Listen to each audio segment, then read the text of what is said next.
In this video we're going to go over the disassembly of the Smith Wesson model 22A-1 handgun. This disassembly will be the exact same for the 22A and 22S models. Okay, first thing we do when handling a firearm is we check to make sure it's unloaded. To do that, we're going to depress the magazine release here on the front of the grip.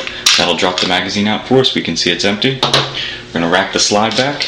We can see if there's no cartridge in the chamber, the weapon's unloaded, and we can begin disassembling it.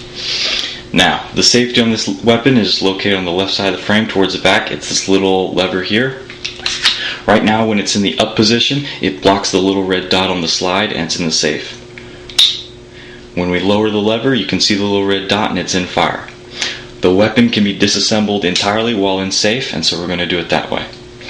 Now, the first thing we're going to do is we're going to lock the slide to the rear. To do that, we're going to grip the serrations here on the rear of the slide and then pull back on the slide, and once we've done that, we're going to use our right thumb and we're going to lift the slide stop here, and that'll hold the slide back. So once again, pull back on the slide, lift the slide stop, and then let go of the slide, and it will catch on the slide stop there and lock the slide back.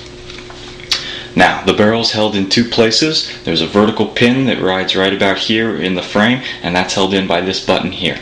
There's also a hook underneath this rail here that attaches to the frame. So to remove the barrel, we're going to push this button in and lift the barrel up and back to release both the pin and the hook. So once again, we're going to push the button in, lift up and back, and that allows us to remove the barrel and the hook and the rail. Go ahead and set those aside for now. Now, the next thing we're going to do is we're going to release the slide assembly from the frame. Now, right now it's being held in place by the slide stop, but as soon as we drop the slide stop, it's going to have a tendency to run forward and upwards because of this recoil spring in here. So what we're going to do is we're going to hold back the slide, drop the slide stop, and very carefully let the slide run forward while holding on to it so that it doesn't go flying anywhere. And you want to keep downward pressure on the slide the entire time. So once again, pull back on the slide, drop the slide stop, and let it ride forward. Now, at this point, we've got some downward pressure on it, and the slide's going to have a tendency to kick up. As you can see, right now, it's trying to kick up vertically on us. So we're going to hold it down here. And now the next thing you're going to do is you're going to let the slide ride up, and you're going to release the tension on this spring and try not to let it go flying anywhere. So just really carefully, really slowly, let the slide kick upwards, and the spring and the recoil buffer will come out. Now we just have the lower frame assembly. I wouldn't mess with the trigger or the hammer assembly unless you're exceedingly confident in what you're doing.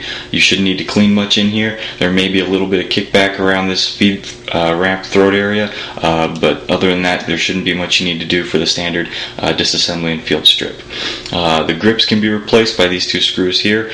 These are actually factory Smith Wesson wood laminates, but there are a number of grips you can use to replace the factory plastic or rubber ones.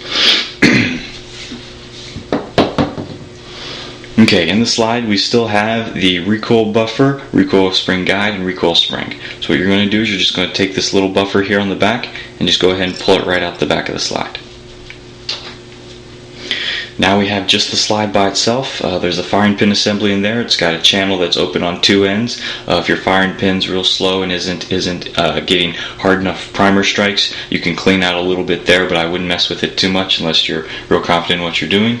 And that's the only thing you'll need to take apart for the disassembly and field strip of the slide. Now for the recoil spring buffer and the recoil spring and the guide, there's only one important thing to notice, and that's see how the buffer is oriented. You can see that it's not a completely flat piece of metal. It's got a little bit of a bend, and the bend is going towards the spring. So that's just something to remember for the disassembly phase when you get there, to remember which way the buffer was facing. And that is the disassembly of the Smith Wesson 22A-1 handgun.